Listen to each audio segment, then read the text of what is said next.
Okay, so let's start with Facebook. And the best way to grow it on Facebook, Facebook's going to recommend people to you that you might know, that it thinks you know. You've probably seen that before, where it pops up and it's like, this person has friends in common with you. And you're like, great, fine, whatever, I don't care. But now you do care. And so those are good people to go for. That's a really simple way to do it. If you want to be more specific, targeting, getting friends on Facebook, the best way to do it is to go to your profile and the friends that you've already got. Because chances are you guys are going to have friends in common, from, you know, whether you've known them from school or uni or work or whatever. They're probably going to know some people that, you know, that you don't necessarily know, but you have friends in common with. So we're not necessarily looking at growing your Facebook following with people that you've met. These could be literally like random people. You know, when you get those random Facebook requests and you're like, oh no, I don't know that person, so I'm not going to be friends with them. Unless you're the kind of person who goes, I don't know that person, but I want to be friends with everyone. Those people are out there, right? So you can find them. And these are the kind of people that you want to be friends with, because Facebook is a really nice platform because it's so open. People can see exactly what they're getting. So you can go on there and see that this person basically just like is negative Nancy, shares way too much about her life, you know, is just like Debbie Downer or whatever you want to call them.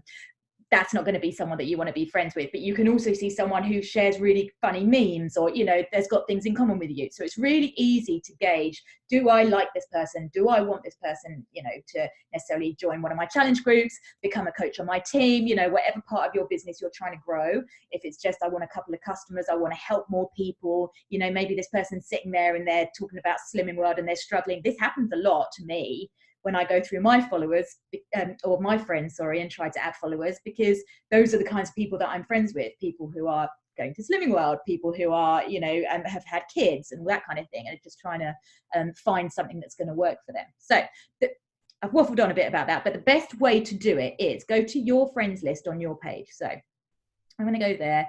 Across the top here, it gives you your categories. So these are people who I've added recently, people whose birthdays it is today or coming up. I've got university, high school, more here, you know, people who live in my hometown. So if I click on one of those and literally just go to one of the girls who I think, you know what, I really like this girl, she'd be a great member of the Fit Girl Academy, chances are she's got friends who would also, you know, you're friends with people who are like you. So Sarah Davenport, I like her. I remember her from school. She was super cool, really fun, not a dick. So these are good categories to have. I'd click on her and then I would go to her friends list.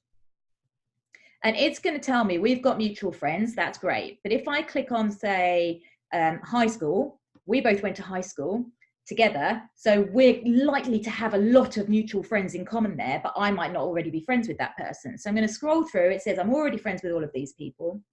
There's going to be a few people down here. Oh, look, Jenny Dove. I'm not friends with her, but we've got 34 friends in common.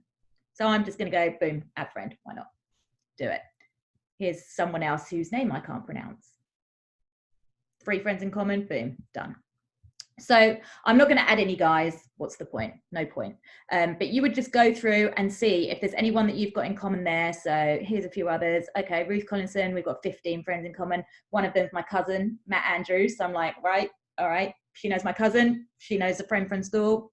Add her. So you know, you don't have to be too exclusive about this, because these people will then show up in your news feed and you'll be like, you'll either like them or you won't. If they post something that you don't like, you get rid. If not, but you can have up to 5,000 friends on Facebook, and then you get cut. So what you don't want to do is add too many friends too quickly. Facebook doesn't like that, and you'll get put in Facebook jail. But nobody knows how many that is, because they change it all the time, but they will pop up a warning saying, hang on, are you sure you know all of these people? Because we don't want you just being friends with any old random. So at that point, just stop and, you know, go over to Instagram. So that is, in a nutshell, how to add friends on Facebook. Super easy, super straightforward. And then what I would then do is wait a couple of days. Those people, some people will say yes, some people will say no. That's fine. Who cares? And then wait a couple of days, and then I'll invite them to like my fitness page, so they can sort of see what I'm about. They've had a chance to click on my profile, etc., etc. I don't want to be the person who adds them and then 5 minutes later is like my business page. I don't want to be that person. I want them to sort of, you know, sit back a bit and be like, oh, okay. 3 days later, this person's asked me if I want to like their fitness page. It looks really good. Yeah, great. They won't all do it either. That's okay too. So that's Facebook in a nutshell.